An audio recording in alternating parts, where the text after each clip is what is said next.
তাহলে আপনার ঢুকবো আমি নাক দিয়া, কি দিয়া?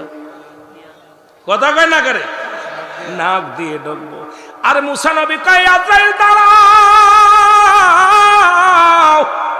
তুমি কি ভুলে গেছো যখন আল্লাহর সঙ্গে দিদার করেছিলাম তখন ওই আল্লাহ পাক যখন এসেছিল, যখন আমি পর্দার আড়ালে ছিলাম, আল্লাহর ওই নূরের তাজাল্লির ঘিরান আমার নাক দিয়ে প্রবেশ করেছে, জান্নাতি ঘিরান আমি নাকের ভিতর পেয়েছি।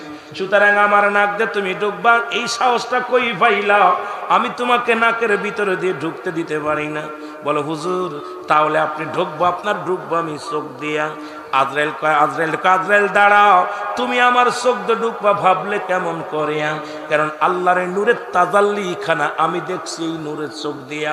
সুতরাং আমার এই চোখ দিয়ে আমার আল্লাহর নূরের তাজাল্লি দেখছি রে, আমার এই চোখ দিয়ে তোমারে ঢুকতে দিতে পারি না। জোরে বলেন আল্লাহু আকবার। আজরাইল আলাইহিস সালামকে ধমক দিছে একটা। আজরাইল কয় মুসা নবী আপনি আমাকে ধমক দেন, হুকুম হয়েছে আপনার যাওয়ার, এই জন্য আমি এসেছি। আমি আপনার যেখান দিয়ে ইচ্ছা সেখান দিয়ে ঢুকবো, আপনার আমার ভালো যেখান দিয়ে লাগবে সেখান দিয়ে ঢুকে আপনার রুটা বাইর করেন।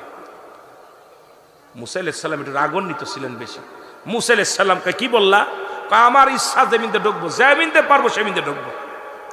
মুসা আলাইহিস সালাম রাগ করে একটা থাপ্পড় মেরেছে, এত জোরে এক থাপ্পড় মারছে আজরাইলের। থাপ্পড় খাইয়া আজরাইল ঘুরে ফিরে গেছে, চোখ দুটা কানা হয়ে গেছে। আল্লাহু আকবার বলেন, আরো জোরে বলেন, আরো জোরে। এক থাপ্পড় খাইয়া এক সর খাইয়া আজরাইলের চোখ দুটা কানা হয়ে গেছে। আজরাইল আলাইহিস সালাম চোখ দুটো ধরে দাঁড়ায় রয়েছে এইভাবে। আল্লাহু আকবার বলেন না? বালা করে খেয়াল করেন ইমানদার